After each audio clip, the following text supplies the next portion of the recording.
Good afternoon, everyone. Welcome inside Gainbridge Fieldhouse as the NBA Finals shifts from OKC here to Indianapolis for the next 2 days. Game 3 coming up Wednesday night. And the most notable thing, in addition to the loss coming out of Game 2 for the Pacers, was the status of Tyrese Haliburton. It doesn't seem like there's a concern in terms of is he available or not, but something to monitor, something of note, as he has some kinesiology tape on his right calf, Achilles area. He said just a lower leg thing. He'll be fine.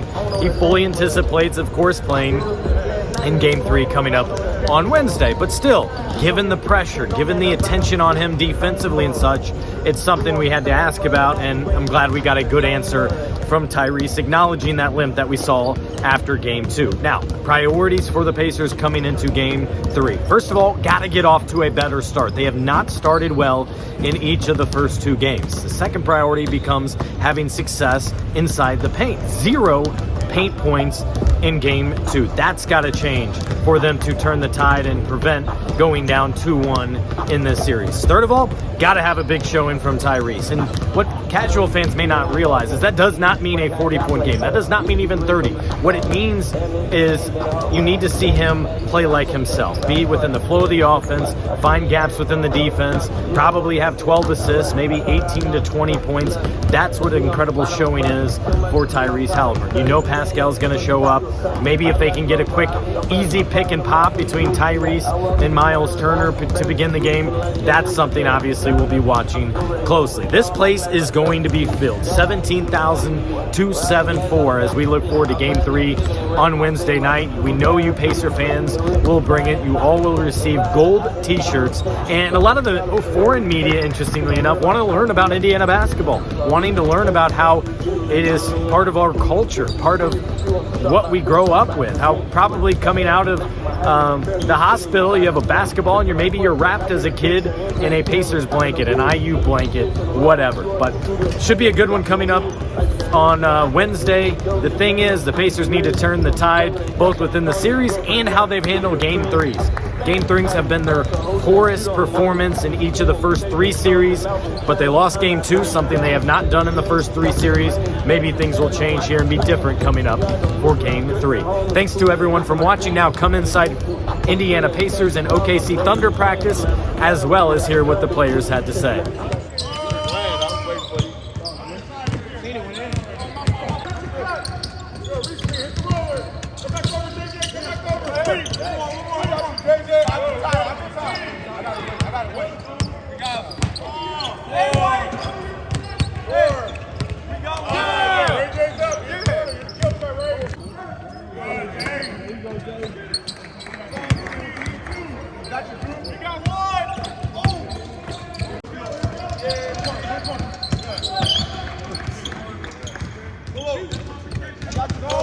I got your team. I got you. Hey, come on,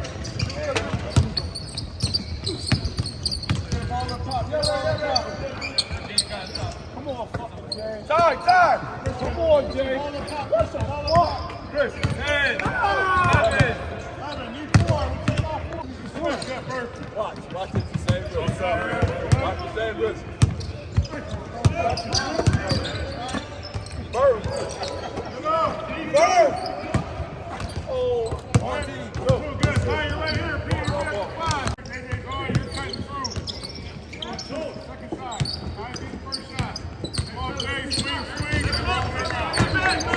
Mike got first shot. 15. He's cut.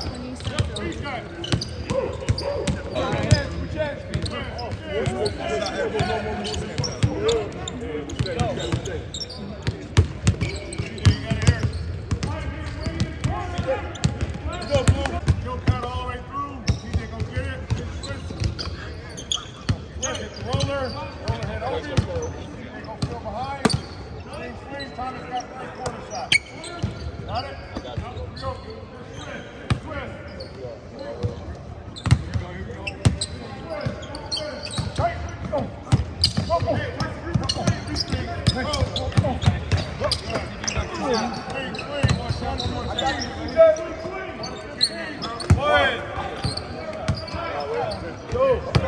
Swing.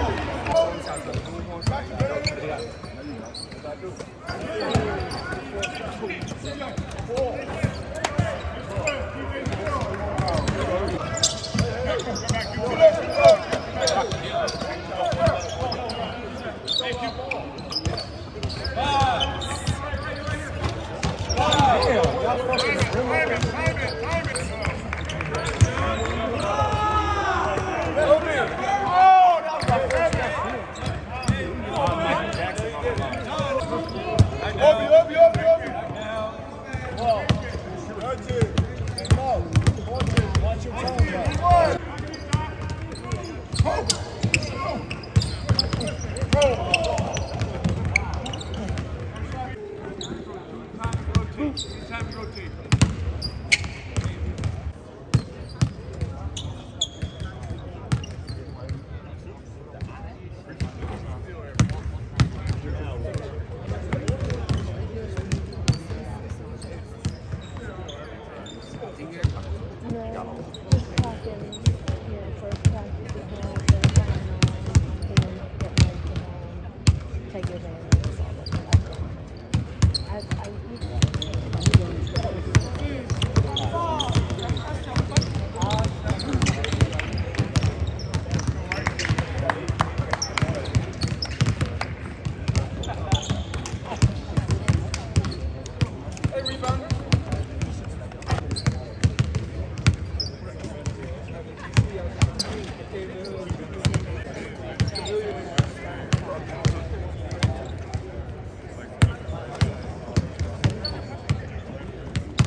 There you go. There. Come on.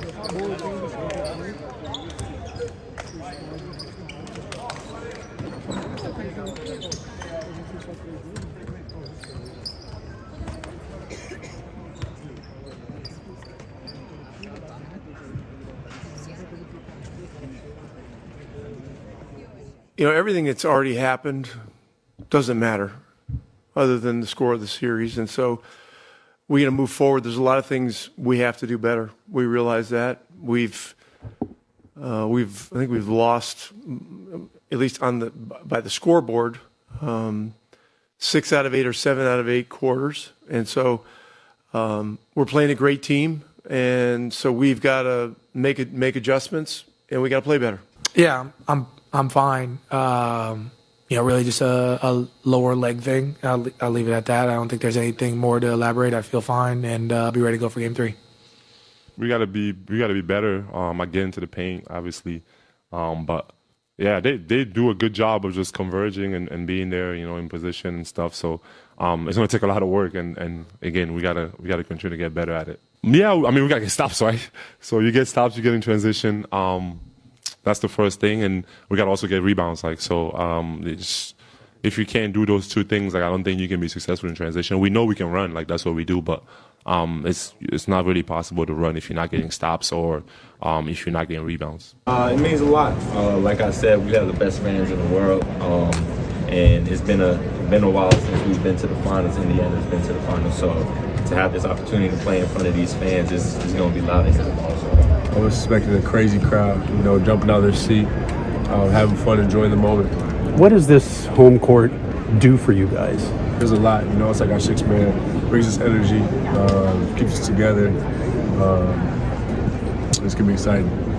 What does OKC do that makes it so difficult for you guys to get in the paint? Had 0 paint points in that first quarter last game. Yeah, I think they have individually really good defenders. They switch, they're versatile, they're long, athletic. They do a good job being physical. We gotta combat that with being more aggressive.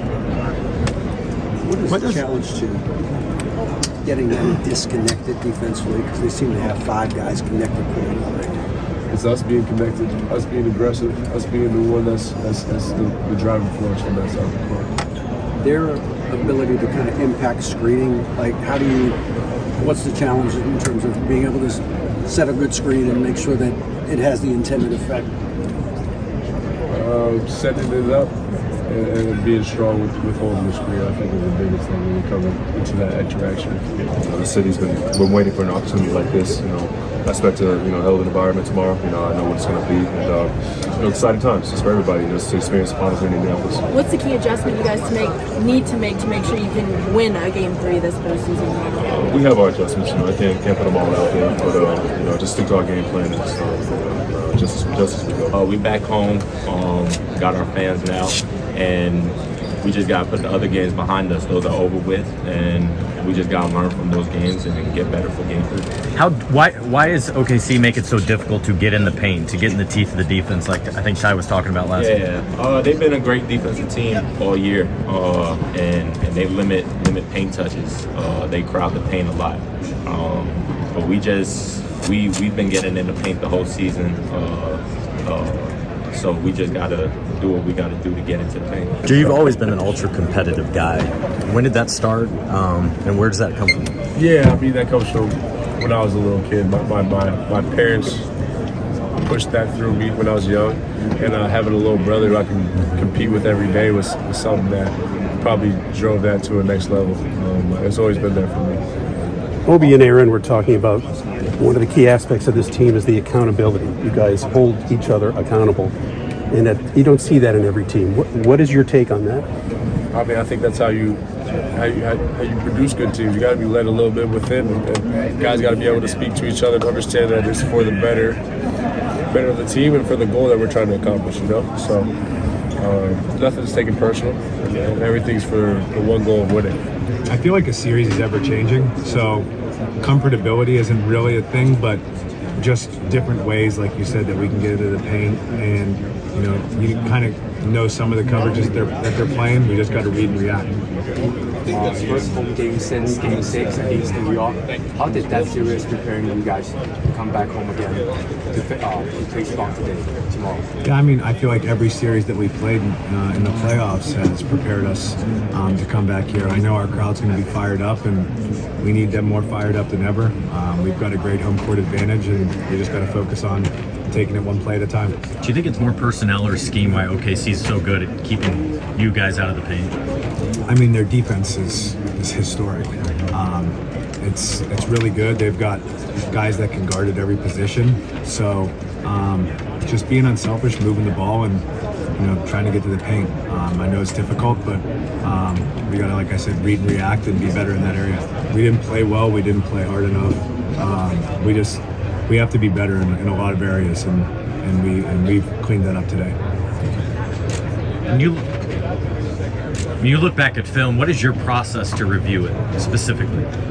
I don't really look at the stuff I did well. Obviously, when you watch the game, you notice that stuff, but it's the stuff that you can clean up. The areas you need to be better in, and I try to watch that over and over, and then try to just do my best to clean it up and help our team win. So you're looking at more cuts versus like the entire game? Yeah, I mean, I watched the whole game, and but I'll watch cuts of plays that I want to see, but I've watched the whole game for sure. They have so many talented individual defenders that they switch on the ball, so it's hard to get downhill, but we got to do a better job of that and getting our presence from the beginning. How have you guys handled the mental side of, every win probably feels big, every loss feels heavy? Like, how have you handled the mental side of the series so far? Same as any other series. We've lost in the playoffs before, we've won in the playoffs before. If someone walked up to me and said, you'll be 1-1 in the finals going back home, I think anybody in here would take that, you know what I mean? So just having a positive attitude about the situation and understanding we have an opportunity to do something special with the team. And how have your leaders helped with that? Like Rick, Pascal, how have they helped with that? Just understanding the moment, enjoying the moment, staying even, killing, never being too high, never being too low.